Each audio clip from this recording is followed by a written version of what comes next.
Struggling to land a job in Canada just because you don't have Canadian experience? Don't worry, in today's video, I'll show you 6 proven strategies to get you hired. So let's begin. We need to know that why Canadian experience matter this much, why employers are on your back for that. So there are a lot of things that employer needs to know before they hire you. First of all, the things that matters the most are you aware about Canadian workspace? Are you able to communicate nicely? Because you know that Canadians are very pleasing and they prefer a certain customer service approach. So that is the reason why most of the employers are keen on finding someone who has done the job before. I started very fresh, had no Canadian experience when I was a student, but there are some things that I did which helped me land the job that I wanted. So I will be sharing those with you today. Let's begin. First is tailoring your resume and cover letter. I think this will be no news to anyone. Everyone is aware about this. Your resume needs to be ATS friendly.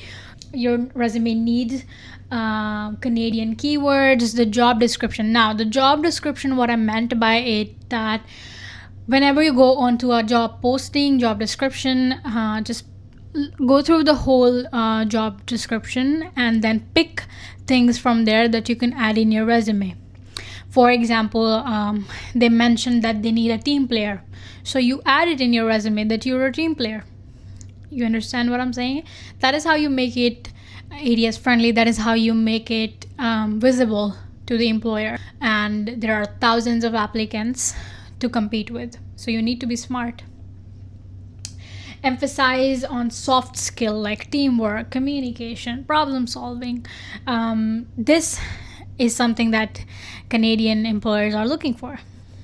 Show measurable results. So let's say you were a marketing member in India or in your country, and you were in a marketing team and you raised the sale by 20% every month. So that is something that you need to put in your resume, that you were this big part of a team and you were bringing in profit to them. Same with your cover letter. Make it tailored, make it simple. Don't explain everything in your cover letter. There's a reason why a resume exists. So cover letter needs to be more well structured. I can make a several video on how to do that. If you want, just let me know. The next best thing, the second strategy, is networking.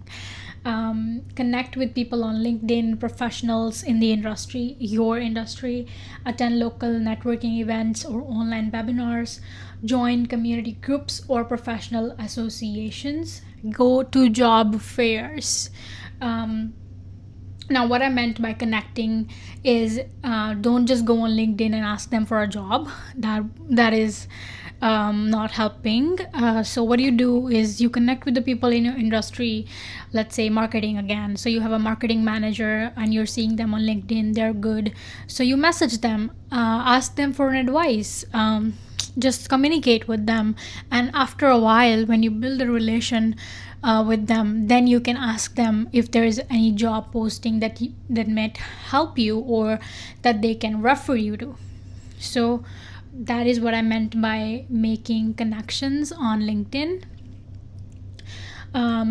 Local networking events or webinars. There are a lot of sites that you can sign up to get more detail on where the event is happening. Same with the job fair. And when you're a student, your college must be holding a job fair. Make sure you attend it. Don't miss it out. Moving forward is volunteering or internship. Now, this is something that got me a field job of my own.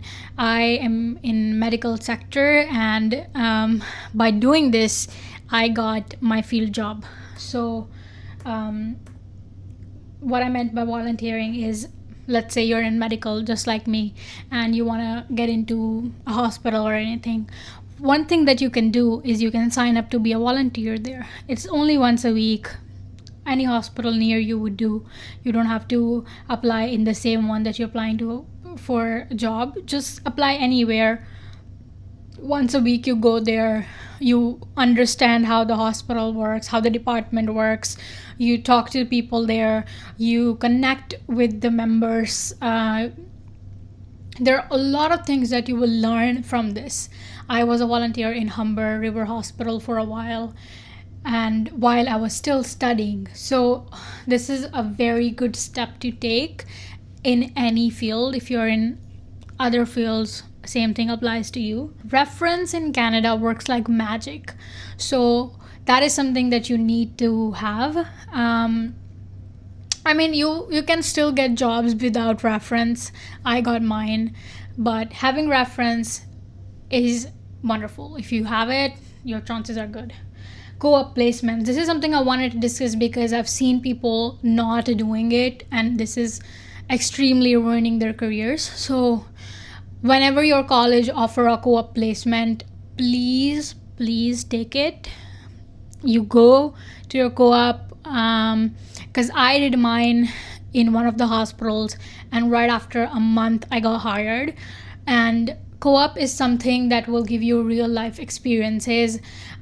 Even though if your course doesn't have any, there is no harm in asking your college if they can arrange it, or if or you can just go online and find internship that are paid or unpaid. I would say even if it's unpaid, go grab it, because it will give you real life experience and eventually build your resume. The next thing is flaunt your transferable skills. By that, what I mean is, in India, whatever position you are on, these are just some skills that everyone needs. So, like customer service, project management. If you're an IT technical skill like typing is a really good skill, and you can build it very quick. So, if you want to add skill in your resume, typing is a great choice. Leadership, teamwork, multicultural communication skills. In Canada, if you're multilingual, bilingual, they really appreciate that. You will be on a priority list in hiring because you know multiple languages. Especially in Toronto, the languages that are most common, French, people don't speak that much French here, but languages like Mandarin, Portuguese, Spanish, these are very in high demand. So if you know any of those, you're lucky. Adaptability in diverse teams. Why you have to mention this? Because you're going into a new place where you need to show that you're adaptable. So if you have this in your resume, it shows you as a strong candidate. Means you will mold in or blend in easily with them. Again, experience with your global practice. Now prepare for interviews. I'm not gonna explain much about this here, because I can make a separate video on this and explain it deeply. So you need to prepare for interview as per Canada, how the interviews are held in Canada. So you need to practice the STAR method: situation, task, action, and result. These companies here, they will give you more real life based questions, more scenario based questions, instead of going deep into your knowledge. If they will ask you questions that will show your skills, your soft skills first, and then they will move on to the technical part. So, one thing that you should never miss is researching the company. Wherever you're going for an interview, go on their website, see when they got established, what are their what is their vision. Every company has certain stuff to tell about themselves. You need to know those things in order to stand as a strong candidate. It shows that you're interested in getting a job or interested in building a relation with the company. Be confident. That's all you need. And last but not the least is getting certifications. So take relevant online courses. Let's say you're a student and you're willing to work in, I don't know, cafes, restaurants for like part-time, so you don't have much time to go or for a full-time job, or you're not looking for your field job. because right now the job situation in Canada is a little bit tricky, so people are just doing whatever they can. So you can do courses like food safety. You can do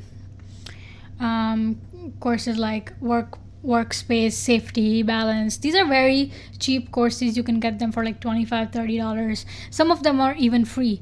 Just go online and do them, edit them to your resume. If you're certified, it highly appreciated. They push you more, and the employer, the managers really want people to be certified these days. Learn Canadian specific regulation, again the workplace one that is highly in demand. If you're in healthcare, what you can do BSL, basic life support. You can do CPR, standard CPR, emergency CPR. I have done all those courses, so they will really help build you a strong resume to give to an employer. Okay, and that's it for today. Those were the 6 strategies that can help you land a job. If you need any more detail, just comment and I'll be happy to respond. Hit the like button if you like the video and subscribe to the channel. Share it with your friends and have a good day. Bye bye.